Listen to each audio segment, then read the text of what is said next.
तो good morning and welcome to Chauhan sahab blog. मेरा सुबह हो चुका है, काफी पहले हो गया था, पर मेरे पैर में वीकनेस लगने की वजह से मैं उठ नहीं पा रही थी, इसलिए काफी टाइम से उठी नहीं। अभी चलती हूँ, फ्रेश होती हूँ, थोड़ा खाने का कल का सब्जी है ही, चावल है ही, उनको ही गर्म करके खाऊंगी और फिर फ्रेश होती हूँ। फिर मिलते हैं आप लोगों से।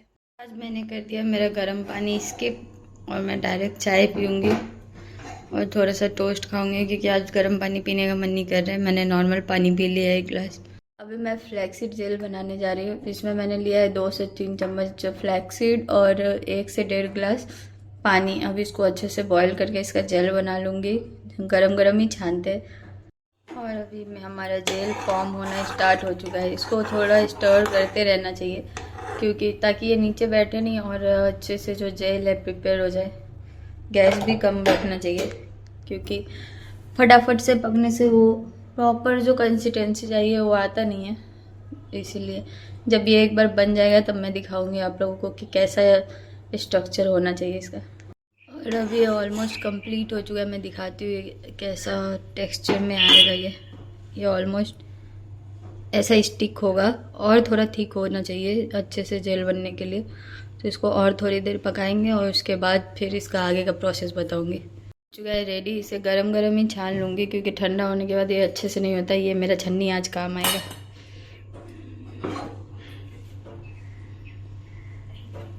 ठंडा होने के बाद ये जेल फॉर्म में आ जाता है, तो इसको छानना काफ़ी प्रॉब्लमेटिक हो जाता है। तो इसलिए जब जब तक ये गर्म रहे तभी तक इसे छान लेना चाहिए, क्योंकि धीरे धीरे ये जेल फॉर्म में आ जाएगा। अभी देखिए, अभी छानना स्टार्ट किया, अभी से ये जेल फॉर्म लेना शुरू कर दिया।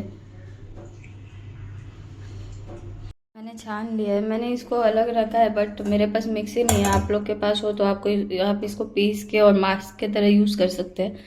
और ये मेरा जेल हो चुका है। ये मैं अलग रख दूँगी 1-2 दिन बाद यूज़ करने के लिए। और ये हो चुका है, तो इसमें अभी ऑयल, कैस्टर ऑयल और ऑलिव ऑयल मिक्स करूँगी।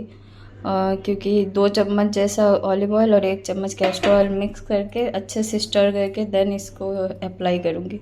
अभी अच्छे से स्टर हो गया है। पूरा ऑयल मिक्स तो नहीं होता है, पर इतना ही हो सकता है। उसको अच्छे से स्टर कर लिया है। अब ये हल्का वार्म रहे तभी लगाना चाहिए, ताकि आपके पोर्स अच्छे से इसको एब्जॉर्ब कर सके। और अभी मैंने मेरा हेयर प्रॉपर डिटेंगल कर लिया है, क्योंकि कभी भी कोई मास्क लगाने से पहले अच्छे से डिटेंगल करके तब सेक्शन सेक्शन करके अच्छे से मास्क लगाना चाहिए, क्योंकि ये बहुत ज़रूरी है आपके लिए। तो मैंने वही किया है। और अभी मेरा मास्क लगाना हो चुका है कंप्लीट। अब मैं 4 से 5 घंटे वेट करूँगी और फिर अच्छे से हेयर वॉश कर लूँगी। मेरा हेयर ड्राई हो रहा है, तब तक मैंने खाना भी खा लिया है। और ये मेरा आया है आज पार्सल, वही जो मैंने क्लास का बोला था वो अभी कंटिन्यू चल ही रहा है। यहाँ किसी और का गेट बजता है, लगता है कि हमारा ही बज गया। और इसमें पता नहीं क्या आया है। अभी भी एक प्रोडक्ट नहीं आया, जिसकी वजह से मेरा पूरा क्लास रुका हुआ है। ये कुछ ऐसा है। और मेरे हेयर को मैंने वॉश किया है, इसको थोड़ा सा कंडीशनर लगाया है। कंडीशनर क्या, मैंने मास्क अप्लाई किया है, जो कि नहीं करने से भी होता है। और अभी इसको थोड़ा ड्राई होने देते हैं। आफ्टर दैट देखते हैं कैसा रिजल्ट आता है। मेरे हेयर में तो उतना दिखेगा नहीं, जिनका हेयर ब्लैक होता है उसमें प्रॉपर दिखता है। मेरा थोड़ा ग्रीन है तो उसमें उतना खास पता चलता नहीं है। अभी मैं पीऊँगी थोड़ा सा मेरा चाय, क्योंकि अभी दूध बचा हुआ है, तो मैं सोच रही हूँ बना के पी लूँ, क्योंकि फिर बाद में मन नहीं करता। और भी मैं हो चुकी हूँ रेडी, थोड़ा जा रही हूँ सब्जी वब्जी लेना है और थोड़ा डॉक्टर भी दिखाना है, तो दिखा के आती हूँ। आ चुकी हूँ डॉक्टर के पास से। ये मेरा सब्जी जो मैंने खरीद लिया है आज, क्योंकि हरी सब्जियाँ ख़त्म हो गई थी। और ये है मेरे जीवन का वो श्राप, जो पता नहीं ख़त्म ही नहीं हो रहा।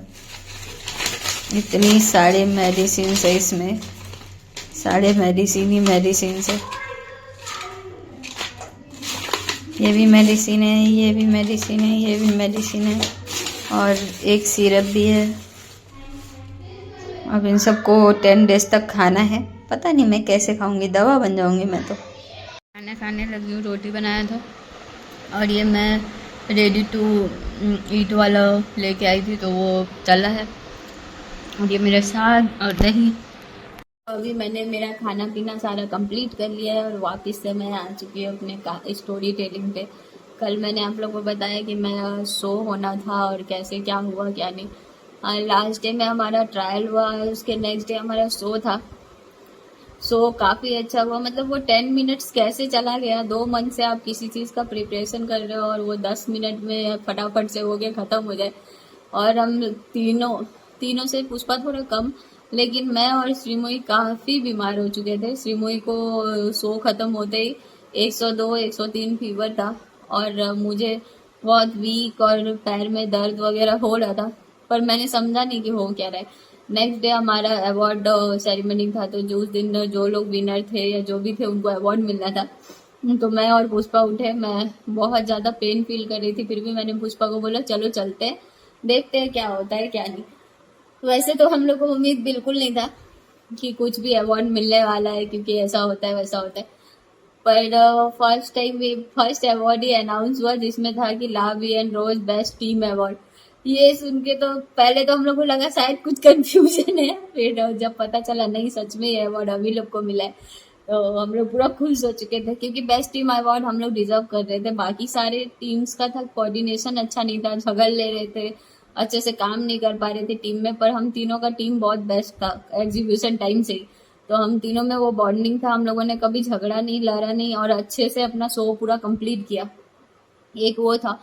और हमारा अवन गार्ड कलेक्शन था, तो उसके लिए हम लोग को बस एक पॉकेट की वजह से, क्योंकि हमारे लाइफ स्टेशन में पॉकेट था मेंस गारमेंट में, और जो हमारा टेलर था उन्होंने पॉकेट ऐड नहीं किया, इस वजह से हम लोग फर्स्ट रनर अप भी हुए। जो कि हम लोग फर्स्ट प्राइज विन कर सकते थे, पर फर्स्ट रनर अप हुए उसके पॉकेट की कमी की वजह से। तो आप अगर डिजाइनर हो तो आपको प्रॉपर एक एक डिटेल्स का ध्यान रखना चाहिए कि आपके इलास्ट्रेशन में क्या है और आपके प्रॉपर गारमेंट में वो चीज़ है या नहीं। तो ये चीज़ था। उसके बाद हम लोग दो दो अवार्ड उस दिन जीत चुके थे, बहुत खुश थे, काफ़ी खुश थे। और दैट टाइम पे मैंने मेरी मम्मी को वीडियो कॉल भी किया था अवार्ड्स दिखाने के लिए। तो पर होता क्या है ना कि आप अगर जो फैमिली जिस फील्ड को समझती है जानती है उस फील्ड में अवार्ड जीत रहे हो तो ठीक है भाई, समझते हैं। तो मेरा फील्ड ही अलग, उन लोग को समझ भी नहीं आता, तो किसी के फेस पे, मम्मी के फेस पे वो खुशी दिखा। लेकिन वही, आप जिनके लिए मायने रखते हो वो तो खुश होते हैं, पर जिनके लिए नहीं रखते उनको कोई फर्क नहीं पड़ता, बोलते ये क्या है, ये ऐसे ऐसे। तो 10 अवार्ड्स मैं खरीद सकता हूँ, पर खरीदने से वो खुशी नहीं मिलती है, जब आप मेहनत से कमाते हो उसका बात ही अलग होता है। तो मैं रोने होने लगी। देन फिर मैं घर आई। घर आने के बाद मुझे हाई फीवर हो गया, 107 या 106 फीवर था। और कैसे कैसे मैंने पैकिंग किया, और फर्स्ट टाइम मेरे लाइफ का ऐसा था कि मैंने नानी घर नहीं जाके अपने घर जाऊंगी ऐसा बोला और गई। मेरे मामा आए थे एक लेने, मुझे लेके गए। दैट टाइम पे मुझे पता चला कि मेरा लंग्स इन्फेक्टेड हो गया था काफ़ी। वो रात भर नहीं सोना, डस्ट वगैरह, कपड़े का पार्टिकल्स वगैरह जाने की वजह से। तो फिर मेरा 2-3 मंथ मेडिकेशन चला और फिर मैं रिटर्न आई। रिटर्न आने के बाद फिर मैंने कंप्लीट अपना कोर्सेज पे फोकस करना स्टार्ट किया, क्लासेस करना स्टार्ट किया। इस बीच में मेरे साथ सबसे ज़्यादा क्या हुआ कि मेरा जो वो लोन के लिए मैंने अप्लाई किया था, अब वो लोन कैंसिल कर दिया गया। रीज़न मैंने पूछा तो फिर कुछ दिन बाद उस मैनेजर ने अप्रूव कर दिया। अप्रूव करने के बाद ऐसा हुआ कि जिस दिन मुझे पेमेंट मिलना था, वो इंस्टॉलमेंट मेरे इंस्टीट्यूट के अकाउंट में आना था, वो आया सैटरडे को 1,33,000। तो मेरे को सांस आया कि चलो इस साल का कोर्स फी आ चुका है। कुछ कुछ तो मैंने दे दिया था और कुछ कुछ जो बाकी था मैंने सर को बोला था वो कट करके आप वो पैसे मुझे दे देना। तो मुझे लगा कि मैं आगे जो सोर्स होगा इससे कर पाऊंगी, बट बोलते हैं ना बदकिस्मती बहुत गंदा चीज होता है। तो वो पैसा सैटरडे को आया और मंडे को वो रिटर्न चला गया। जब सर ने मुझे उस चीज का हिस्ट्री दिया तो मैं हिल चुकी थी। मैं वापस से वहां गई तो वहां बताया गया कि सरकार ने कुछ चेंजेस किए हैं, जिससे कि जो यूजी यूजी समथिंग कुछ रजिस्ट्रेशन होता है उसके अंदर जो कॉलेज है, तो आपको वो पैसा मिलेगा, नहीं तो नहीं मिलेगा। तो मैंने बोला कि जो लोग न्यू हैं आप ये चीज उन पे लागू करो जिनका पेमेंट आ चुका था, घुस चुका है, तो उनके साथ ऐसा नहीं करना चाहिए था। बट ये गवर्नमेंट पॉलिसीज बहुत गंदी होती है अकॉर्डिंग टू मी, क्योंकि मेरा बहुत बुरा एक्सपीरियंस है गवर्नमेंट के साथ, जो भी चीज़ मैंने अभी तक किया है। तो यही था कि अगर वो चीज़ आ चुका था, जिनका आ चुका है उनके साथ ऐसा नहीं करना चाहिए, क्योंकि कौन किस सिचुएशन में आपसे लोन ले रहा है, कोई शौक से लोन नहीं लेता, चाहे वो करियर के लिए हो चाहे किसी भी चीज़ के लिए हो। देन मैंने बहुत मेल्स डाले, बहुत कोशिश किया, बहुत एफर्ट लगाया, पर कुछ हुआ नहीं। अब मेरे ऊपर ये टेंशन था, मैं ये फी वगैरह भरूंगी कैसे, मैं जो यूनिवर्सिटी कर रही हूँ उसका अलग फी था और इधर अलग फी था। उसके बाद मैंने सोच वगैरह में भाग लेना ही छोड़ दिया, क्योंकि मेरे पास पैसे नहीं थे और मैं सोच कर नहीं सकती थी। एक टाइम तो ऐसा भी आया मेरे लाइफ में जब मैंने पैसों के वजह से मैंने एक मंथ, एक अंकल थे वहाँ पे, नेपाली अंकल थे, काफी अच्छे थे। उन्होंने मुझे दूध और ब्रेड उधार में दिया था, पता नहीं किस ट्रस्ट पे दिया था, क्योंकि अपने जहाँ आपको आप पे ट्रस्ट नहीं कर पाते, गैर होके आप पे वो ट्रस्ट कर रहे हैं, तो वो बहुत बड़ी चीज थी। मैं कच्चा दूध और ब्रेड खा के 1 महीना रही थी वहाँ, सरवाइव किया था मैंने, बहुत मुश्किल हुआ था वो 1 मंथ। बट फिर मेरे एक मामा है अपने मामा नहीं है, पर वो मुझे हमेशा अपनी बेटी की तरह मानते थे, तो उन्होंने मेरा हेल्प करना स्टार्ट किया। मेरा जो फी का पैसा होता था या रेंट का होता था वो सपोर्ट कर देते थे। फिर मेरे कुछ फ्रेंड्स थे जो बोलते थे नहीं तू गिव अप मत कर, बहुत मुश्किल से कहीं पे तूने ट्राई किया है कुछ करने का, तो कंटिन्यू कर, जितना हो सकेगा हम लोग करेंगे। उन लोगों ने हेल्प किया। उसके बाद मेरी छोटी सिस्टर जो मेरे बाद थी, उसका जॉब लग गया था, शायद ये कहीं ना कहीं मेरे लिए अच्छा हुआ, वो मुझे हर मंथ कुछ कुछ पैसे भेजने लगी। ये चीज़ मेरे लिए ख़राब भी था कि बड़ी होके मैं छोटी बहन से हेल्प ले रही थी, बट ठीक था, मेरी मम्मी कुछ रुपए भेज देती थी। पता ही नहीं चला कि कब ऐसे करते करते मेरा कोर्स ऑलमोस्ट कंप्लीट होने वाला था। बट सबसे गंदा चीज़ ये था कि जैसे बिहार बोर्ड को हम लोग बोलते हैं ना कि बिहार बोर्ड में 1 साल का चीज़ 10 साल चलाते हैं, मतलब 2 साल चलाते हैं, 3 साल का हो तो 5। तो वही सीन हो गया था मेरा, 2 साल का कोर्स। एक तो कोविड आ गया बीच में, उसके वजह से बिगड़ा, और देन उसी कोविड के बीच में मेरी नानी मुझे छोड़ के जा चुकी थी। मैं उनको हमेशा माँ बोलती थी, और ये मेरे लिए दूसरा बड़ा झटका था नाना के बाद। मेरे को ऐसा लग रहा था कि मेरा सब कुछ चला गया है, क्योंकि नाना जाने के बाद मुझे ऐसा लगा था कि मेरे पास जीने का रीजन नहीं है, पर नानी को देख के लगता था कि कोई है। बट नानी जाने के बाद मैं आज ऐसी हो चुकी हूँ कि मुझे फेस्टिवल समझ नहीं आते, मैं कोई भी फेस्टिवल दिल से नहीं एंजॉय करती। जो मैं पहले करती थी, खुल के छोटे बड़े सारे फेस्टिवल्स मनाती थी, अब मुझे किसी चीज़ से फर्क नहीं पड़ता उतना, किसी के होने ना होने, किसी का, बस मेरा फोकस मेरा करियर है अभी। और ये चीज़ मुझे बहुत ज़्यादा उस कोविड के बाद इफेक्टेड किया, कि मैं कुछ दिन तक ट्रॉमा में थी। मुझे हर जगह मेरी नानी का दिखना, मुझे लगता था नानी बुला रही है, रोना, फ्रस्ट्रेट होना, ये सब कुछ था। और इसी बीच में हमारे कॉलेज का भी कुछ प्रॉब्लम हो गया, उसको लेके हम लोग को पुलिस वगैरह केस वगैरह में भी इन्वॉल्व होना पड़ा। 1 ईयर जैसा उसमें टाइम चला गया। और फिर उसके बाद मेरा यूनिवर्सिटी भी एग्ज़ाम हुआ, जो कि कोविड की वजह से हुआ नहीं था। वो हुआ, होने के बाद फिर जो कॉलेज का एग्ज़ाम होना था वो सब होके किसी किसी तरह कंप्लीट हुआ। कंप्लीट होने के बाद कुंदन सर ने ही हम लोगों को, मुझे और श्रीमय को, क्योंकि मैं प्रॉपर मास्टर्स कर चुकी थी हिमालयन यूनिवर्सिटी से, और श्रीमय ने भी किया था, तो उसका बैचलर था, मेरा मास्टर्स। तो सर ने बोला कि ऐसा ऐसा वैकेंसी निकला यूपी में, आप लोग चाहो तो भर सकते हो। तो हम लोगों ने सर के गाइडेंस में भरा, हम लोग आए भी, इंटरव्यू भी दिया, और अभी फिलहाल 6 मंथ हो चुका है इसमें जॉब में है। पर बीच में मैंने कभी कोई शो ही नहीं किया, क्योंकि मेरे पास पैसे नहीं थे, और ये चीज़ बहुत वीक पॉइंट होता है। और पता है, एज अ टीचर जो आपको पढ़ा रहे हैं, वो जब आपको ये कह रहे हैं कि अगर तुम्हारे माँ बाप के पास पैसा है तो तुम भी बड़ी डिजाइनर बन सकती हो, तुम भी बहुत सारे शोज कर सकती हो, तुम भी एज अ डिजाइनर फ्लॉन्ट कर सकती हो, तो आप कहीं ना कहीं बहुत डाउन फील करते हैं कि जब आपके पास वो चीज़ें है ही नहीं तो आप क्या कर रहे हो इस फील्ड में। बट ऐसा नहीं है, अगर आप चाहो तो कुछ भी हो सकता है। मैं भी आज वही स्ट्रगल ही कर रही हूँ, आज 6 महीना हो चुका है, सैलरी आया नहीं है, कुछ पता नहीं है कब आएगा कब नहीं है, गवर्नमेंट की पॉलिसी मुझे कभी समझ नहीं आती। तो ये सारी चीज़ें हो रही है। इस बीच में मैंने कुछ और चीज़ें करने का सोचा है, मैं भी आगे जाके आप लोगों से शेयर करूँगी। तो मैं बस यही कहना चाहती हूँ, मेरा स्टोरी इतना ही है, बाकी जो भी होगा जैसे भी होगा मैं बताती रहूँगी।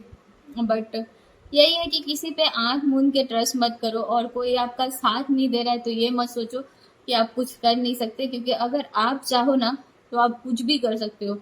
ये जो लोग कहते हैं ना पैसा पैसा पैसा, अगर ऊपर किस्मत लिखा है ना कि ये चीज आपका है, तो वो चीज, बोलते हैं ना किसी चीज को शिद्दत से चाहो वाला समथिंग लाइन जो है, वैसा कुछ होता है लाइफ में। मैं मानती हूँ इस चीज को, क्योंकि मुझे नहीं पता था डे वन में जब मैंने स्टार्ट किया था कि मैं ये कोर्स कंप्लीट कर पाऊंगी या नहीं, पर शायद मेरे किस्मत में यही लिखा है। किस्मत भी चाहती है कि मैं इस चीज़ को हासिल करूं, तो मैं लगी हुई हूँ। अब कब क्या होगा कब क्या नहीं होगा मुझे भी नहीं पता, तो अभी जैसा हो आगे देखते हैं। कुछ चीज़ें और थी जो मेरे माइंड में आया, तो मैंने सोचा आप लोग से शेयर करूँ। बहुत सारी लड़कियां हैं जो स्ट्रगल करते टाइम बहुत ही गंदे गंदे चीज़ों का शिकार होती है। कहीं ना कहीं मैं भी कुछ चीज़ों का हुई, या जो शिकार तो नहीं, पर कोशिश किया गया, पर मैं कभी उन झांसों में फंसी नहीं। तो मैं आप लोग को यही कहना चाहूंगी, कभी भी शॉर्ट रास्ता जो होता है ना वो लेने का कोशिश मत करना। हमेशा अगर लंबा रास्ता है तो चलो, जितना चल सकते हो। अगर आपके माँ बाप आपको सपोर्ट करे ना करे, आपके पास पैसा हो या ना हो, आपके भले ही टीचर्स मेरे जैसे मिले, क्या तुम्हारे माँ बाप के पास पैसा है तो कर लो, ऐसा बोलने वाले, पर डिमोटिवेट नहीं होना है।